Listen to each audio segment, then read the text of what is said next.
Welcome to the Business Wealth Blueprint, where we teach business owners how to build generational wealth with ease. First, by optimizing their business, and then by investing their money for generations to come. I hope you join us as we build your wealth one episode at a time.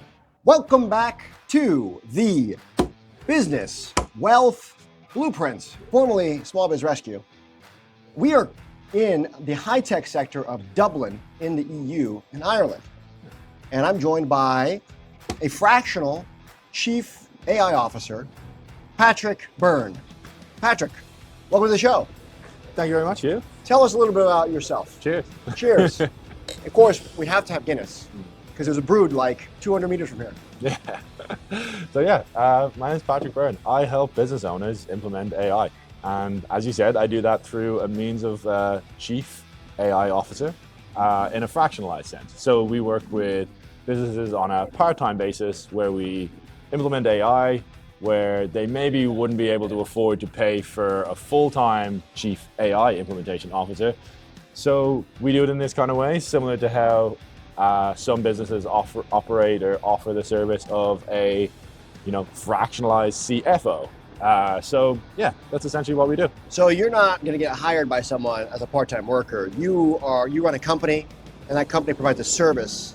Yeah. And why is it important that, or why would someone care to have a fractionalized CAIO as opposed to just getting right into the nitty-gritty? Why don't they just buy their software or whatever themselves?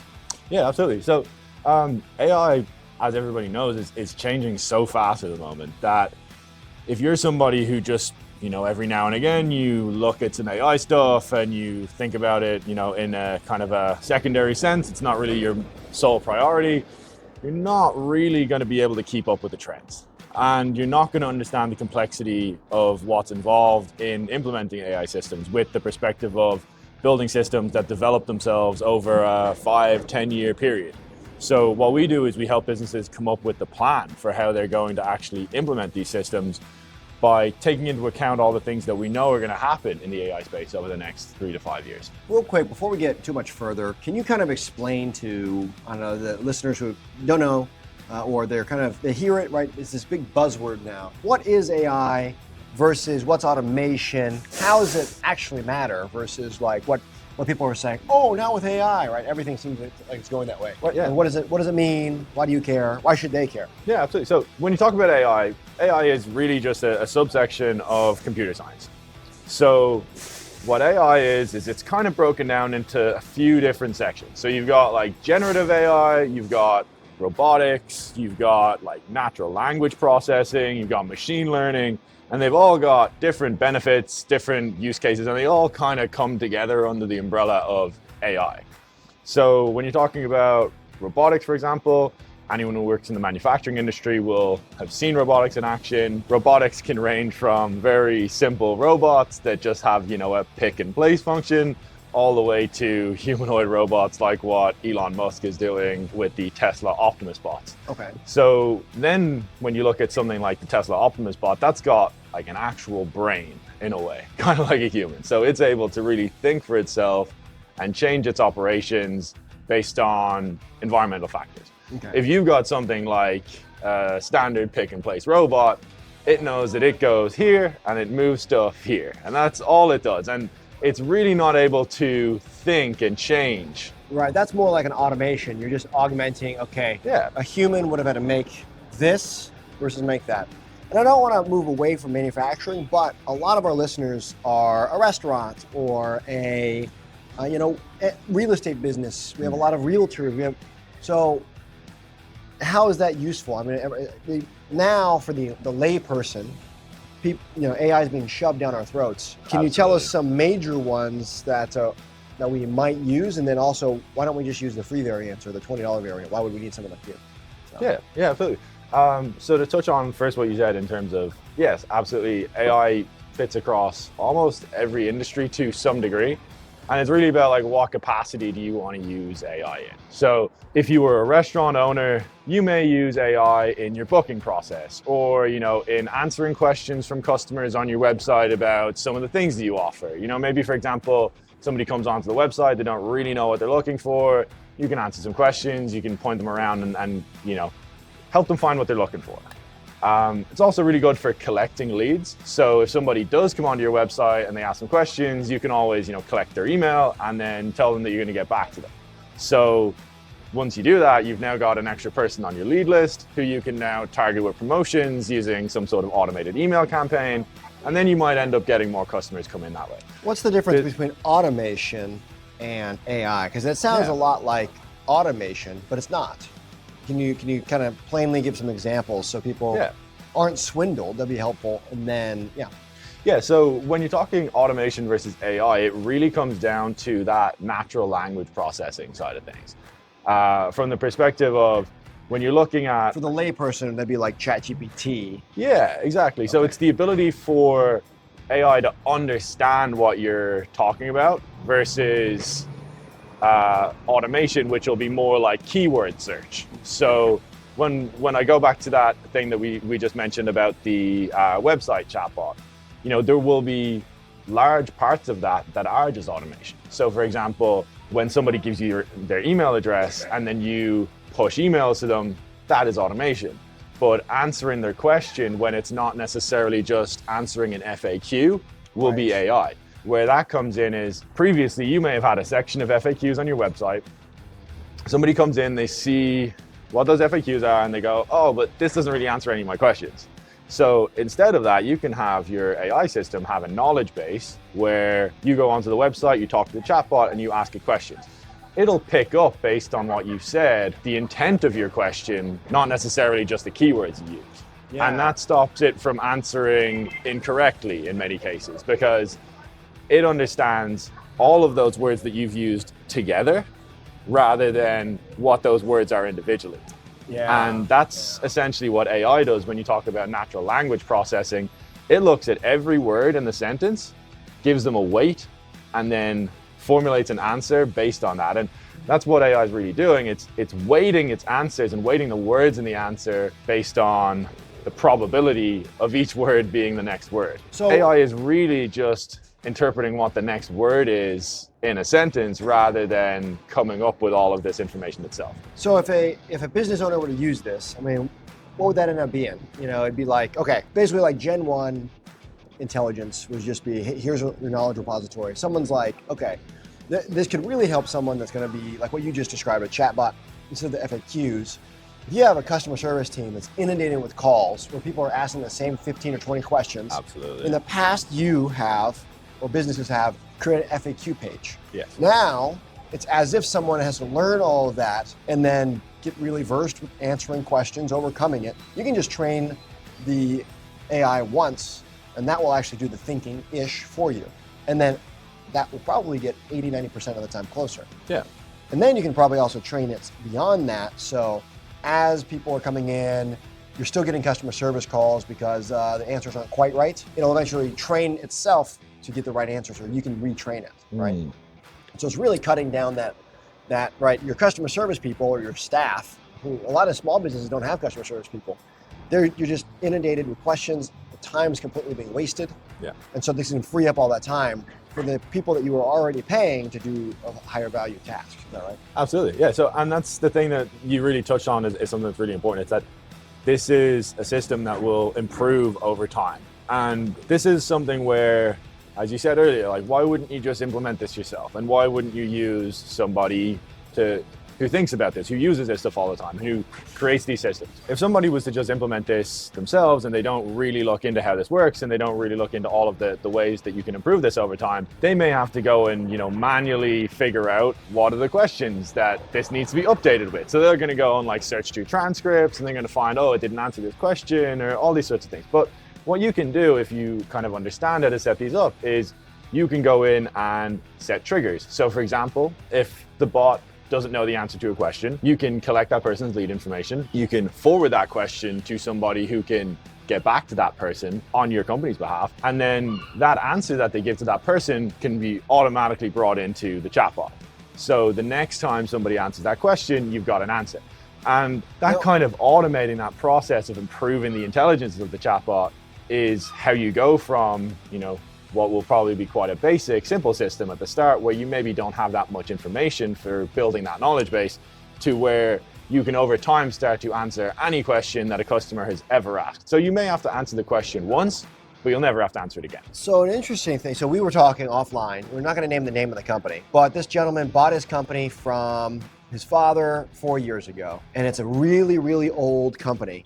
You're saying something about how you're now having an AI look through all of the emails that company has ever sent for their customer service department.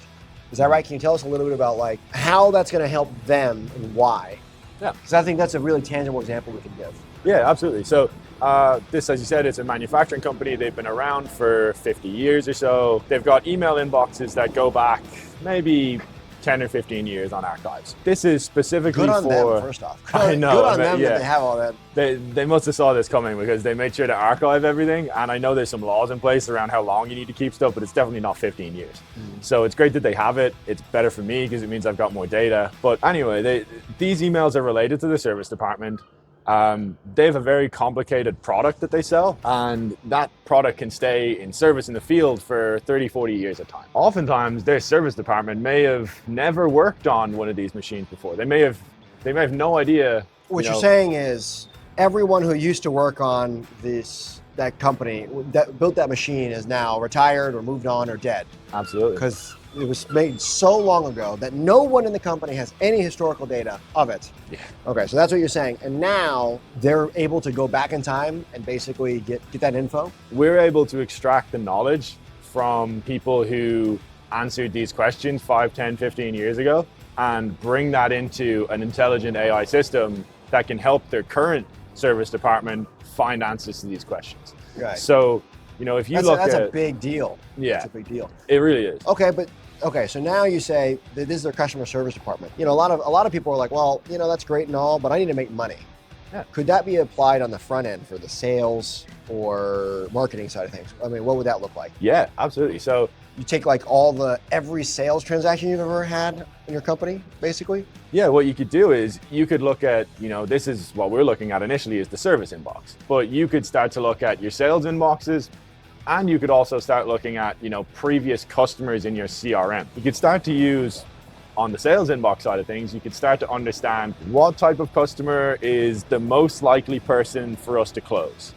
How many people do we usually talk to? Who's the best person to talk to from a business if I'm trying to sell something? Right. To pick up on trends. Pick up on trends, exactly. Did you know? So basically this is like, okay, you feed the data from your entire CRM, and the AI might be like, hey, did you know that your best sales time is between 3:45 p.m. and 6 p.m.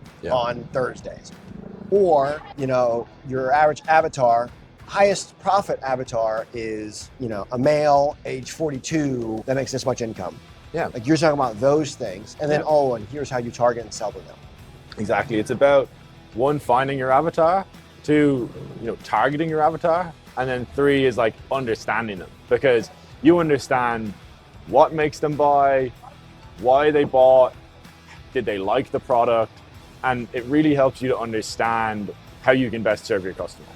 And in sales and marketing, selling something to someone who doesn't need it, I think is unethical. So what we really want to do is we want to find who is the person that benefits from this the most, who really liked the product, who buys a lot of it, who is likely to buy it again. All of these sorts of things. All this data is so powerful, and we have all of it, but we often don't make use of it. Okay, so let's kind of listen through this example here. Most companies have a CIO, Chief Information Officer. That probably is either going to morph or shift into the CAIO in the future, Chief AI Officer. Those positions are normally what, $200,000, $250,000? Most likely, yeah. Then that's like, so that's only affordable for big companies. But then that company that can pay someone 250 grand probably has a team under them that is actually doing the implementation. Yeah. So how is your service like different? Why don't, how are you making it obtainable for, Bob's Mowing and Jim's Plumbing, basically, or, a medium-sized manufacturing company, or a medium-sized brokerage firm with 15 to 30 agents or 100 agents? How do you make that actually accessible to them versus just, betting on a horse and implementing whatever? Yeah, so what we do is we charge something in and around, 5K a month. It can depend on how big the business is, but it's usually in that kind of range, which is very affordable for most businesses. And what we're going to do is we're going to help you implement a strategy or create that strategy first and then implement it. So we're going to, first of all, find what areas of your business could you most benefit from AI from. And some of those areas will depend on the business, right? Because you might be a business that makes a ton of revenue, but a lot of that doesn't drip down to the bottom. So in that type of company, you would want to be using AI to potentially cut costs. If you were a business that makes, reasonable amount of revenue, your margins are pretty good, but you really want to take yourself to that next level, we would use AI in your sales and marketing department to really supercharge the growth of your company. All right. And then also, recently we've gone through if you go back 2021, it's 2024 right now, there was the big crypto craze that went on. And a lot of that was just scamming. But then there was like thousands and thousands of cryptos out there. Most people randomly bought because they didn't understand or were betting on horses, and almost all of them are gone now. There's like three big companies. So right now the AI space is almost like that. I think you don't know who's going to be around. And so I think your service, or if your company is big enough to hire a CAIO, you're actually watching the trends, but what you're doing is always the same. You get to implement, okay, this tool is currently the best tool. Okay, this tool is now no longer good because they've gone out of business. We need to do this next tool. You're kind of doing that, but you're also, do you guys help with implementation as well? How does all that work? Yeah, so when we're doing implementation, we really don't charge you for that. That's included in what you're paying on a monthly basis. What we're going to charge you for is the software cost that we're paying the other company, because obviously you want to have that software on your own account, because as you just said, who knows who's going to be around in 5-10 years, or if you'll even want to keep doing business with us in 5 or 10 years. Right. So you're saying that you'll come on basically as a pseudo employee. You're really a service. The service you provide is implementation, but they'll own it. So you are never a threat or a risk to them. Exactly. Because they'll always own the software. It'll be their account, their data. You're not actually hosting anything yourself, at least not right now. Yeah. So and where that's important is, and just to touch on what you'd mentioned earlier, we're not really making a ton of money on this stuff. We're making enough to pay our bills.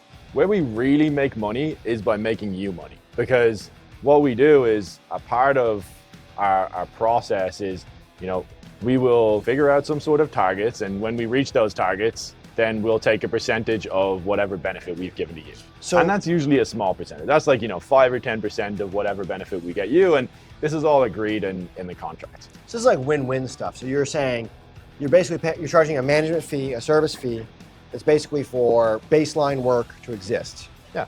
That company owns everything, and then you're going to basically say, okay, we want to make you $1 million, or grow your profit, keep the bottom line, or reduce your costs, or reduce overtime, right? If you got 350 employees, that's like 200 grand, 250 grand a month. That's where you just take overtime out of the equation. And then from there, you want to be compensated off of there, so your interests are aligned. The more money you make the other companies, the more you make. Is that right? Exactly. Yeah, we really believe in aligning the incentive structure for whatever kind of deal we do. And what I mean by that is we don't really benefit from doing business with you unless we overachieve.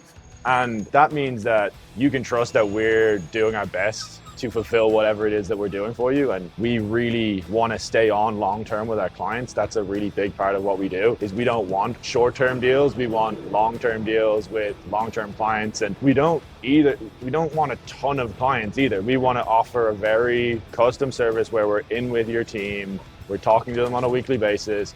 We're spending a lot of time with you so that you can start to trust us with your business, because at the end of the day, this is your business and you built it or you inherited it from a family member or whatever that might be. This is everything to you, and we fully understand that. So we want to make sure that we've aligned the incentive structure to make sure that we're incentivized to over-deliver for you, so that you can trust that we're going to do our best. And if they don't like you, they can fire you, but they still get to keep all the stuff. Yeah, exactly. You're not hosting anything, right? Yeah, and that's why we do that. We don't want to be creating a situation where you're stuck with us just because you started working with us. We want you to stick working with us because you like working with us, not because you're forced to. And that is kind of a sneaky business tactic that some people use sometimes, where they'll create these really sticky business models that once you're in, it's very hard to leave. Right, like Apple. And yeah, let's not name names, but yeah, that's one good example. But yeah, there's a lot of businesses out there that There's a lot of ERP systems out there that make it really difficult to switch, and they charge you a whole lot of money, and by the time you're using it, even if you don't like it, it's just such a hassle to switch. So you're like, oh, okay, I guess we'll keep using it. That's not really what we want to do. We don't want to end up with that reputation of a company that's like taking advantage of our customers. We want our customers to think of us as an extension of their business. And not only that, I think you are a subject matter expert. So it's not like an ERP system or let's say you're in medicine, it was a medical device system or a medical, record system or something where that's a system. What if that system goes out of business? You're saying whoever's in business, we can help massage that. We're going to develop a custom plan for you. We'll implement it. You'll own all the things. You can let us go at any time. You really want to be compensated off of the explosive growth, driving their business up, fattening their margins, whatever that may be. Whatever's important to them, saving them time. Exactly. And this kind of touches back again on how we make our money. And because of the way we make our money, we don't really want to work with people who we don't think we can over deliver for. We're very open to getting to know your business, getting to learn about your business before we start to enter any sort of business arrangement, because we don't really want to sell you on something that's not going to have a massive benefit, because if we do that, we don't really make much money. And it doesn't really benefit us to work with clients that we can't benefit a lot. So what's the craziest problem you fixed with AI for our business? I think finding information. I think finding information in businesses is one of the... It sounds squishy and broad. Like, can you define that a little better? Yeah. Finding information is kind of like, Google finds information. Yeah, so finding internal company information. Okay. So a lot of businesses have way too much information, way too many files, and they're spread across tons of different systems. Part of the problem with that is how long it takes you to find information when you go looking for it, especially if it's something that you don't maybe work on all the time, or something that's slightly outside of your department. You maybe don't even know who the right person to ask is to find that information. What we've done is we've created a system, and we've worked with a team to create this system. What that system will do is it'll pull all of those data sources into a single store. And that single store becomes like a single source of truth for your business, where you can ask questions about whatever you want that's related to the business, and it'll produce not only a natural language answer, so, give you a description. So you can be as granular as you want about what you're looking for. And it'll give you an answer to that question, as well as a link to any documents where it found that information. So you can then read the answer, click on the documents, and then you'll find what you've got or find what you wanted. It's almost like a super wiki internal without actually having to go through setting up, SharePoint or something horrible. Exactly. Yeah. And the thing is with this, what this will do for a lot of businesses, it'll help them understand how much junk they've got in their information systems. Because a lot of businesses are paying way too much money for cloud storage because they've got information that is absolutely irrelevant, that they've, never updated, or they've got duplicates of everything. They don't have a single source of truth. And what that does is it increases the likelihood that somebody makes a mistake. Because if you're pulling information from one place, but there's actually a newer version of that file, and you're giving answers to your customers, or you're giving answers to other people in the business, that can introduce the chance of, defects, errors, whatever it might be. So it's not just that you're saving people time in finding information, which is massive, because about 30% of people's workday, according to IDC and McKinsey, about 30% of people's workday is spent finding information. And if you can reduce that by 5, 10, 15%, when you amortize that over a month, a year, 5 years, 10 years, the numbers are astronomical. And I won't even go into the numbers because you won't believe how much money can be saved for businesses just by doing that. Is there anything else that, we haven't asked that you think that listeners should know about around AI for a fractional CIO before we leave? What's the one takeaway that you want the listeners to know, be aware of, that they can do something about? I want people to be aware of the fact that this is the worst that AI is ever going to be. And it's already incredible what this can do for your business, but it's only getting better. And the faster you get on top of this, the more benefits you'll get. Because just like anything, just like financial markets, just like anything, knowledge compounds, money compounds, the benefits compound. So if you can get into this earlier than your competitors, or even just less late than your competitors, that massively increases your chances of, one, staying alive if you're a business that's struggling, but two, outgrowing your competitors and becoming the leader of your market. What's one resource that our customers or that our listeners can go find? Perplexity, without a doubt, Perplexity. It is the best method for searching for information on the internet. Perplexity? By miles. Is that basically like Perplexity.ai. So is that basically like Google? Instead of using that, you would use Perplexity? yes. So Google Perplexity is built on top of Google, and it's indexed everything that's on Google. But it doesn't give you all the marketing, it doesn't give you all the SEO. What you get is actually what you asked for. Okay. But it also allows you to ask questions, not necessarily just put in keywords. So you can be as granular of like, I want to automate this process in my business.